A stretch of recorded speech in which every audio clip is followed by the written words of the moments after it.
À partir du 8 novembre, le film best-seller américain très discuté Sound of Freedom, en français Le son de la liberté, devrait également être projeté dans les cinémas allemands. Aux États-Unis, le film, un des plus populaires de l'année, a déjà rapporté environ 180 millions de dollars. Selon les indications des Angel Studios, le film devrait être projeté dans près de 20 pays d'Amérique centrale et du Sud, au Royaume-Uni et en Irlande, en Australie et en Afrique du Sud. Sound of Freedom, une histoire vraie, reprend des prétendus faits réels de la vie de Tim Ballard. Ballard, un ancien agent, quitte son emploi à Homeland Security Investigation. Parce que, bien qu'il arrête régulièrement des délinquants impliqués dans la pornographie enfantine, il ne peut pas sauver des enfants des mains des cartels de la drogue et des trafiquants d'êtres humains. C'est ainsi que son personnage est présenté dans le film. Peu après, Ballard serait devenu un militant des droits de l'homme très engagé, fondant en 2013 le groupe anti-trafic d'êtres humains Operation Underground Railroad, OUR, afin de travailler d'arrache-pied à la découverte et à la lutte contre ces crimes. Le film met l'accent sur la traite des enfants en Amérique latine, notamment au Mexique, et sur la manière dont ces enfants se retrouvent dans le commerce du sexe.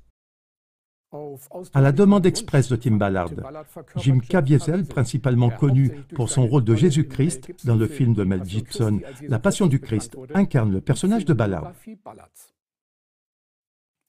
Dans ce contexte, de nombreux lanceurs d'alerte respirent et se réjouissent que cet acteur passionné utilise son pouvoir de star pour attirer l'attention du monde sur le cruel trafic d'enfants. CLA TV a également été informé à plusieurs reprises de l'existence de ce film et a été prié d'en faire la promotion. Fidèles à notre devoir journalistique, nous avons regardé ce film, non pas pour en faire la promotion, mais pour le mettre à l'épreuve. Pour un film de cette ampleur et de cette importance de recettes, il y a toujours un flux d'argent. C'est ce que nous avons suivi afin de déterminer si le film tient réellement ses promesses ou s'il s'engage sur des voies d'évitement. Dans une émission de CLA TV, dans laquelle l'autrice Lois Sazek passe au crible quelques célébrités, elle fait déjà un excellent constat.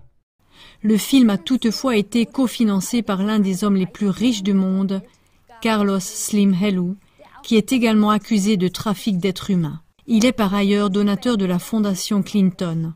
On le voit souvent photographié avec Bill Gates. Carlos Slim Helú Health Institute collabore également avec la fondation Gates. Carlos Slim Helú est en relation d'affaires proche avec les Rothschild et finance la fondation Bill et Melinda Gates. Fabien Marta, un autre partisan du film contre le trafic d'enfants, Sound of Freedom, a été arrêté et inculpé de complicité d'enlèvement d'enfants selon un dossier judiciaire du Missouri. Tim Ballard, le prétendu sauveur des enfants victimes du trafic d'enfants, porte une cravate maçonnique, ressemble étrangement au prédateur sexuel Timothy Ray Ballard.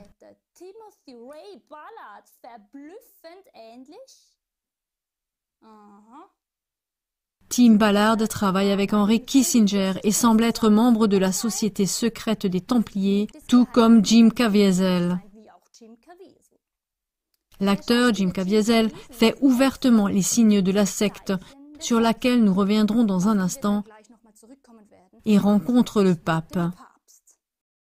Des trafiquants d'êtres humains, des ravisseurs d'enfants, ainsi que des délinquants sexuels présumés et parfois réellement accusés, tournent un film sur l'enlèvement d'enfants et le trafic sexuel. Peut-on encore croire à des coïncidences ? De même, le fait que l'Operation Underground Railroad, OUR, mentionné, créé par Ballard, soit soupçonné d'avoir détourné des millions de dons, n'est pas un détail insignifiant. Anne Gallagher, une spécialiste en droit international dans le domaine de la traite des êtres humains, a également accusé OUR de manque alarmant de compréhension de la manière dont les réseaux criminels sophistiqués de traite des êtres humains doivent être abordés et démantelés, et a qualifié le travail de l'organisation d'arrogant, contraire à l'éthique et illégal. En fait, Ballard a dû quitter l'organisation à l'été 2023 après une enquête interne et des accusations d'inconduite sexuelle portées contre lui par plusieurs employés. Et ce, alors qu'en 2022, il percevait encore un salaire et des indemnités de plus d'1 demi-million de dollars. Revenons au film.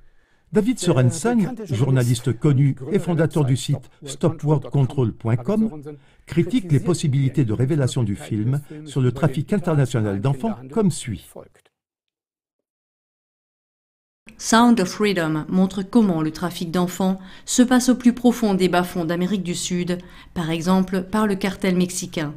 C'est vrai, mais ce n'est pas du tout l'histoire complète.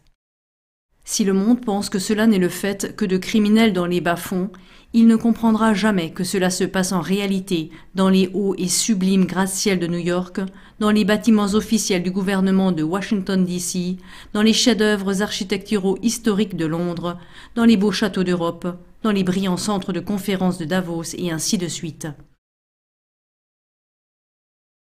Plus loin, Sorensen explique, et c'est d'une importance extraordinaire. Mais ce qui m'attriste, c'est que le film ne révèle en aucune manière, ou même ne suggère, qui sont les vrais coupables du trafic international d'enfants. En fait, il détourne l'attention de ceux qui sont réellement responsables de l'enlèvement, de l'abus, de la torture et de l'assassinat d'enfants dans le monde entier. David Sorensen voit clairement que le film ne révélera jamais les véritables atrocités ainsi que les auteurs qui se cachent derrière. Et bien plus lourd de conséquences, Sound of Freedom ne semble pas seulement dissimuler les véritables coupables. Il y a même de forts soupçons que le film fasse le jeu d'un programme d'identification des enfants mis en place par les francs-maçons en 1997.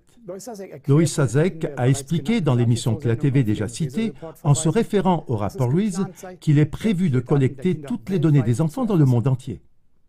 Il s'agirait d'une étape préliminaire à la puce sous la peau. Selon le rapport Ruiz, des organisations douteuses participent à ce programme, comme par exemple la Clinton Global Initiative ou le Podesta Group, les fameux collectionneurs d'art pédophiles du scandale des emails Wikileaks Podesta.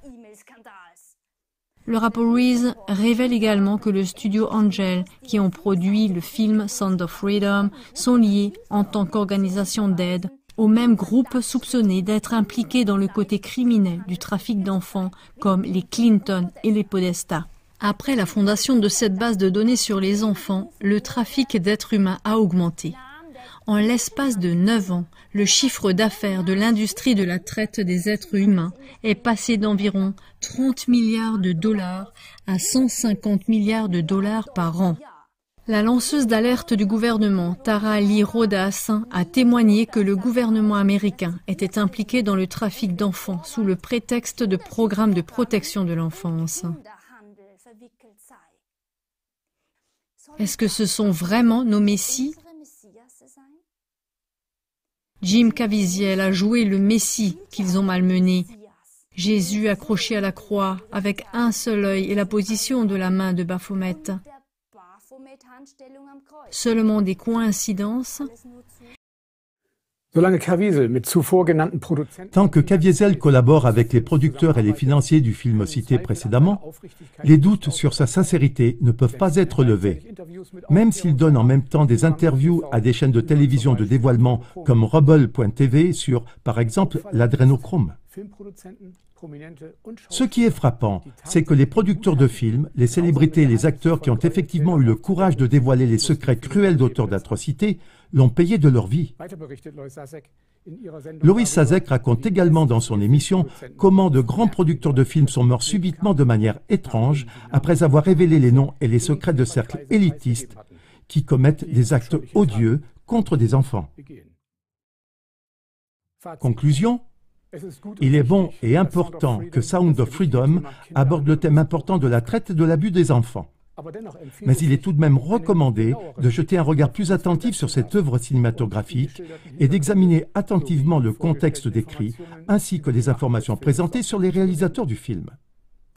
En effet, les spectateurs du film risquent d'être tentés de se reposer sur leur laurier, en pensant que le film et les organisations mentionnées font déjà quelque chose pour les enfants pauvres.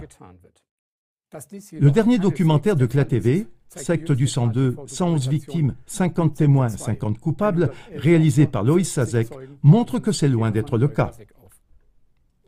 Regardez aussi la secte du sang 1 avec les paroles de nombreuses autres victimes et témoins.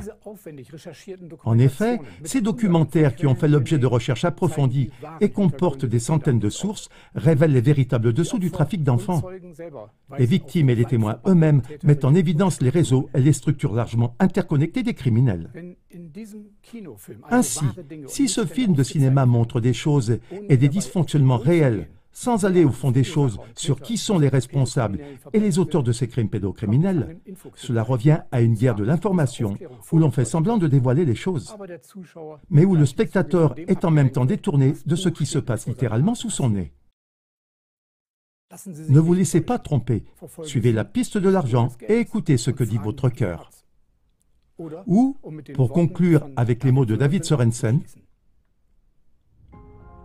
que le monde se réveille vraiment, que le mal soit vraiment révélé, que ces monstres soient jugés au nom du Très-Haut, le Créateur de toute vie, que la vérité brille dans notre monde, que les gens se réveillent de leur sommeil, que les enfants du monde entier soient réellement libérés et que les porte-paroles de la vraie vérité se lèvent dans notre monde.